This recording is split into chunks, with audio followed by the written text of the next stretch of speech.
Japan میں ہونے والے ثقافتی انقلاب اور اس کے اقدامات کے نتیجے میں عام لوگوں پر بھی تبدیلی کے اثرات مرتب ہونا شروع ہو گئے، جس کے نتیجے میں سن 1873 میں جاپان کے پرانے طرز کے قمری کیلنڈر کو ترک کر کے شمسی کیلنڈر اختیار کیا گیا۔ عام آدمی کی بود و باش میں نمایاں تبدیلی آئی اور لوگوں نے مغربی طرز زندگی اختیار کرنا شروع کر دیا۔ اب جاپان میں روایتی لباس کیمونو کے بجائے کوٹ پتلون اور ٹائی کا استعمال شروع ہو گیا اور پرانے طرز کے بالوں کے بجائے جدید تراش خراش کے بالوں کا رواج عام ہوا۔ اس دور میں عام لوگوں نے گائے کے گوشت کا استعمال کرنا بھی شروع کر دیا۔ واضح رہے کہ اس سے قبل بدھ مت کی تعلیمات کے تحت گائے کے گوشت کے استعمال کو پسند نہیں کیا جاتا تھا اور لوگ پروٹین کے حصول کے لیے دالوں اور مختلف بینز کا استعمال کرتے تھے۔ لوگوں نے موم بتیوں کے بجائے لالٹینوں اور لیمپس کا استعمال کرنا شروع کر دیا۔ جاپان میں مغربیت یا مغربی تہذیب و تمدن کا رخ رواں اوکوبو توشی میچی کو سمجھا جاتا ہے، جو شاہی کونسل کا چیئرمین تھا اور جسے 1878 میں ایک بشی نے قتل کر دیا۔ میجی اصلاحات کے اثرات آمد و رفت اور مواصلات کے شعبے پر بھی ہوئے، جس کے تحت اس دور کے ذریعہ آمد و رفت پبلک ٹرالی، گھوڑا گاڑی کے باقاعدہ روٹس اور اسٹیشنز بنائے گئے۔ اس دور میں ایسے ہاتھ رکشے بھی استعمال ہوتے تھے جنہیں مزدور کھینچا کرتے تھے۔ سن 1870 سے 1872 کے دوران یوکوہاما اور شمباشی، ٹوکیو کے مرکزی علاقے تک ریلوے لائنز بچھائی گئی۔ مغربی تہذیب و تمدن کے فروغ کے اس دور میں بیک وقت 3 مختلف الخیال گروہ وجود میں آئے، جن میں سے ایک گروہ مکمل مغربیت اور دوسرا مکمل مشرقیت کا قائل تھا۔ ان دونوں گروہ کے درمیان ایک معتدل گروہ بھی تھا، جو دونوں تہذیبوں کے بین اپنی شناخت کھوئے بغیر مغربی اصلاحات اور ترقی کا خواہاں تھا۔ جاپان میں مغربیت پسندی کی لہر نے بہت تیزی سے اپنے اثرات پھیلائے اور جاپان میں مغرب کی تعلیم کے نتیجے اور اچھے اور برے دونوں طرح کے رجحانات کو فروغ حاصل ہوا۔ سن 1883 میں مغرب پسند گروہ نے ٹوکیو کے مرکز ہیبیا میں ایک کلب بنایا جسے روکو میکان کا نام دیا گیا۔ اس کلب میں مغربی تہذیب کے دلدادہ جاپانی باہر سے آنے والے وفود کے اعزاز میں ڈانس پارٹیز کا اہتمام کرنے لگے۔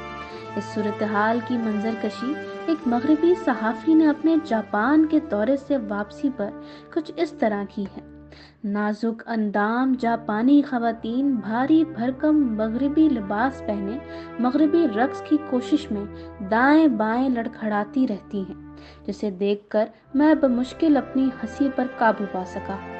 یہ صورتحال اس قدر چشم کشا تھی کہ جاپان نے مغربی ممالک سے ہونے والے تمام معاہدوں کی نئے سرے سے تجدید اور تبدیلی کی ضرورت کو محسوس کیا۔ سن 1889 میں سلطنت جاپان کا آئین بنایا گیا، جس کی چند شقیں یہاں بیان کی جائیں گی۔ ملک کے انتظامی معاملات بادشاہ کے اختیار میں ہوں گے اور سیاسی امور وزراء کی کونسل کے مشوروں سے چلائے جائیں گے۔ انتخابات کے ذریعے پارلیمنٹ کا ادارہ منتخب ہوگا، جس کی حیثیت قومی اسمبلی کی ہوگی۔ متوازی طور پر ایک اور ادارے کی بنیاد رکھی گئی جو ٹیکنوکریٹس اور مختلف شعبہ جات کے ماہرین اور اہل علم پر مشتمل ہوگی۔ اس ادارے کی حیثیت ایوان بالا کی ہوگی۔ اس آئین میں ووٹرز کی اہلیت بھی بیان کی گئی کہ ووٹر مرد ہو، اس کی عمر 25 برس سے زیادہ ہونی چاہیے اور وہ ایک مقررہ شرح کے مطابق ٹیکس دہندہ ہوگا۔ یہ وہ دور تھا جب چین اور برطانیہ کے درمیان افیون کی جنگ چل رہی تھی۔ جاپان نے برطانیہ سے معاہدہ کر رکھا تھا کہ وہ جاپانی سرزمین پر افیون لے کر نہیں آئے گا، لیکن برطانوی تاجروں نے چھپ کر جاپان میں بھی افیون کی ترسیل شروع کر دی۔ جاپان نے جب اس جرم کے مرتکب برطانوی تاجروں کو گرفتار کیا تو انہیں سزا دینے میں دونوں ممالک کے درمیان ہونے والے معاہدے کی وہ شق آڑے آ گئی جس کے مطابق برطانوی تاجروں پر جاپان میں مقدمہ نہیں چلایا جا سکتا تھا۔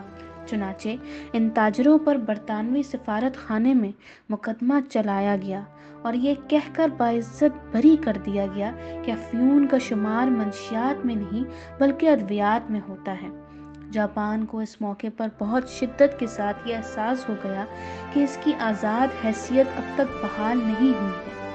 ایک دوسرے واقعے سے اس احساس کو مزید تقویت ملی، جس میں واکا یاما کے قریب سمندری طوفان کی زد میں آنے والا ایک برطانوی جہاز جب غرق ہونے لگا تو اس میں سوار 26 برطانوی شہریوں کو لائف بوٹ کے ذریعے بچا لیا گیا، لیکن 25 جاپانی مسافروں کو ڈوبنے دیا گیا۔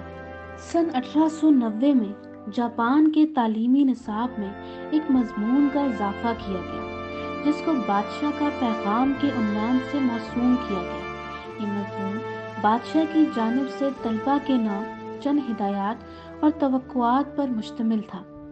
اس کی نکات کچھ اس طرح تھی: بادشاہ کا تعارف، جاپانی قوم کو تندہی کے ساتھ یکجان ہو کر ملک کی بہتری کے لیے کام کرنے کی ہدایت، والدین کا احترام، عزیز و اقارب کی اہمیت، میاں بیوی کو آپس میں محبت کے ساتھ رہنے کی ہدایت، دوستوں کے باہمی اعتماد کی اہمیت، سادہ طرز زندگی اپنانے کی ہدایت، ملک کے قانون کی پاسداری پر زور، معاشرے کے تمام افراد سے حسن سلوک اور بہتر تعلقات، نکالی کے بجائے اپنی خودی کا احترام، علم حاصل کرنے کی ترغیب، ہنرمندی کی اہمیت، اس میں مہارت اور اس کا صحیح استعمال، تخلیقی صلاحیتوں کی جلا اور صحت مند مقابلے کا رجحان، انسانی کردار سازی کے ذریعے معاشرے کی مجموعی ترقی کی ضرورت، ملکی آئین کی حفاظت، کڑے وقت میں بہادری اور مثبت طرز عمل سے ملک کے لیے جان، مال اور خاندان کی قربانی کا عزم